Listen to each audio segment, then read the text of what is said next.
Alright guys, so these just came in today and I'm rushing to show it to you guys. I kind of have mixed feelings about this release. Definitely want it to be something what it used to be and to really like it, but it is what it is. So without further ado, let me show it to you. Standard pump it up box, just like back in the old days, and this is the model. The pump D time in the white, royale and orange colorway. Back in the day this colorway was only white and royale blue. There was nothing orange, I think. This is my very first Reebok I got, and I actually bought it used from a friend of mine, and I wore it to the ground. And if you've seen some of my previous videos, I moved that box out of the way. I talked about it before and the changes they make in the last couple of releases and why I'm not too happy with what Reebok is doing with this model. Not to mention that they somehow lost the above the rim branding, one of the coolest ever created in my humble opinion.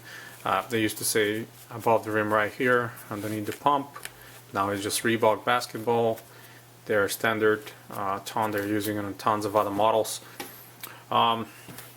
So why do I like this model so much? Like I said, it was my very first Reebok, very first good basketball shoe, and I bought it used. I wore it to the ground, like I said, and I actually kept a piece of it. I've shown that before, but I can show it again on my keychain.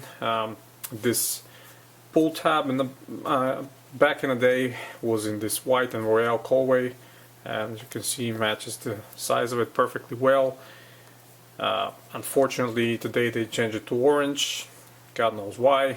It makes no sense to me, but it is what it is, and I've shown the other portion of this keychain, the black top, from my Boulevard tons. So I actually stitched those and made them myself, since back in those days there was no such thing as aftermarket keychains. But anyway, one cool thing they really preserved and I'm really happy about is this gum outsole, gum, royale and orange. This is exactly how this outsole looked like back in the day. Of course the hex slider was different, we all know that. And the upper for the most part is pretty much the same. They definitely used a different synthetic leather back in the day, and those were synthetic from the get-go back in the day. Now there's a weird combination, and I'm going to attempt to show it to you on this other one. So this toe box right here, it seems like it's using a genuine leather, because look at the creasing when you push down. Synthetic leather does not crease like that, only genuine leather. But maybe it's the coating. If I can bring it next to my face to kind of look at a little bit closer, I think it maybe the coating they use that kind of reminds and sort of looks like a genuine leather, but I don't think it is.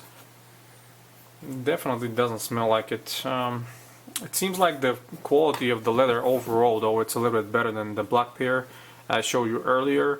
Kind of a thicker cut. Looks like a genuine leather, but you know, I think it's synthetic. It's just so hard to really distinguish this one. I mean, it's a thick cut. You can see some grain, but maybe this is just felt. Yeah, I think it's just synthetic. That's high quality synthetic. Back in the day it was different synthetic, definitely thinner, and sort of a different looking, more like what they use for the Vector logo right here. This is what the whole shoe was made out of. Overall the shape and everything else looks, on point. Of course inner liner was different. Down on the insole used to have above the rim big logo, the triangle and everything. The pumps are different, a lot less puffier, very thin actually compared to even the 2008 limited release. Here is a tag, size 8. Those run a little bit big as most of Reebok Retros. produced in August of 14. Yeah, I mean, just for nostalgic reasons, I had to buy these, and I intend to wear them actually a lot. I'm probably not gonna double up on these because they really let me down on this pair. I wanted to really like it. I wanted to be the way it came out back in the day when I had it, but it is what it is. There is no really point to be mad. For some reason they kind of made those a little bit more limited, so I missed them on Reebok.com. They sold out. Can you imagine? I don't. But had to track them down and actually cop them from bait over the Christmas time. I used some coupons and managed to grab them for around $80. Definitely more than I was looking for to pay for these, but it is what it is. I was, ready to be to get them around $50-$60 tops, but 80, still okay. At least I didn't pay the full $115 retail on these. When you look at them like this, they look awesome and they're kind of comfortable on feet, but the lack of above the rim will always bother me, and why did they change that to orange? It's beyond me as well. And just not enough padding. I mean, they kind of went down on the quality on these, but for whatever reason they made them more limited.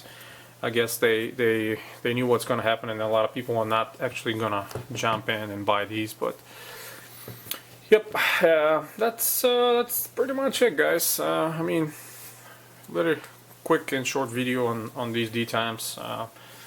The first and only signature that D Brown actually had back in the day, and actually in these you could have seen a lot of people back in the day, a lot of other players in D Brown playing in these. I've seen Dominic Wilkins playing in these, and a lot of other players. One big thing back in the day is the ones that were not made for D Brown actually had the above the rim logo right here. I'm gonna try to find a picture and show it to you guys in one of my future videos.